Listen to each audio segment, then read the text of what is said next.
Сәлем балалар, қазақ тілі 2 сынып 8 сабақ тақырыбы и және қысқа и әріптерінің жазылуы.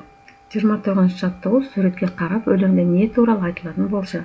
Мен тиынмын, қыста жылы киіндім. Қоймам толы жаңғаққа, іші жылы иемнің. Нұрхан Жанаев. Өлең не туралы? Өлең тиынның қысқа дайындығы және оның қысқы тіршілігі туралы. Тиын қыста қалай киінеді? Тиын қыста жылы киінеді, жүні қалыңдайды. 3-ші сұрақ. Тиынның қоймасы неге толы? Тиынның қоймасы жаңғаққа толы. 4-ші сұрақ. Тиынның үйінің іші қандай екен? Тиынның үйінің оғының іші жылы. Тиынның қыста жөніндісі өзгереді екен, сұрғылт тартады, және оның ұясын оқ немесе кеуек деп атайды екен бала. Мына тиынды сипаттап жазды.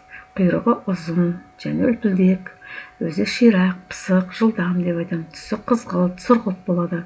Құлағы тік, ұшында кішкентай шашағы бар. Енді осыдан біз шағын мәтін құрастырдық. Тиын өте пысық әрі ширақ жануар. Оның құйрығы ұзын әрі үлпілдек болады. Тиынның құлақтары тік, көздері мөлдіреген қара моншақты. Ол қысқа ерте қамданып, ұясына жаңғақтар жинайды. Өлеңнен и және қысқа и дыбыстар бар сөздерді тауып, олардың қалай айтылатынын байқа дейді.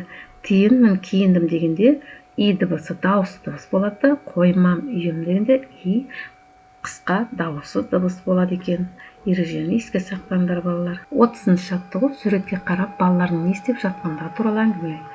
Суретте балалардың анасына деген сүйіспеншілігін өз бетінше еңбек ету бейнеленген.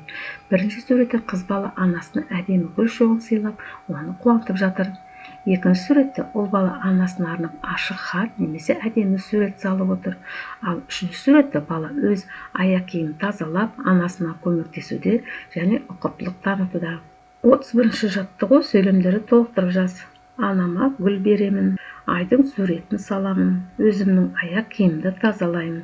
Бұл жерде бізде айдың деген и қысқа дауыссыз дыбыс болыпты, және киімін дегенде и дауысты, дауыссыз дыбыстан кейін келеді. Тазалаймын дегенде и бізде дауыссыз, дауысты дыбыстан кейін келеді екен. 32-ші жаттығу сөздердің қатесін тауып түзеп жаз. И дыбысының алдында ы әріптер жазылмайды. Сондықтан біз ол ы әріптерін алып тастаймыз. Тақия, киім, әшекей, көйлек, жейде, сақина. Бұлар дұрыс жазылған сөздер. 33-ші жаттығу ерекше сыйлық тақырыбына тірек сөздер пайдаланып әңгіме құрастыр. Ерекше сыйлық. Айдос анасының туған күніне ерекше сыйлық жасағысы келді. Ол дүкеннен қандай сыйлық таңдау керектігін көп ойланды. Соңында анасы жақсы көретін қызықты кітап сатып алды. Сыйлықты анасына сыйлау сәті өте көңілді. Анасы баласының бұл таңдауына қатты қуанды. Есте сақта, оқушылар ұзақ и және қысқа и әріптерін ажырату үшін қарапайым ережелерді айтуға болады. Мысалы, и-ді созылыңқы, яғни дауысты дыбыс болады. Ал егер дыбыс созылып айтылса, ол дауыссыздың ортасында тұрады. Ол мысалы жаңа өзім айтқан и. Ал қысқа и қысқаша ғана айтылады екен. Шәй, көйлек дегенде. Енді осы и әріптеріне байланысты сөздіктен таңдын өткізуге болады екен.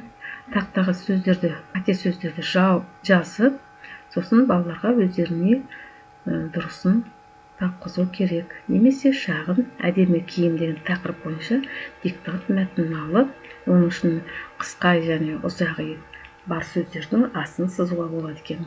Балалар, бүгін біз и және қысқа и әріптерін ажыраттық, оларға мысалдар жаздық, әңгіме жаздық, сөйлем құрастырдық.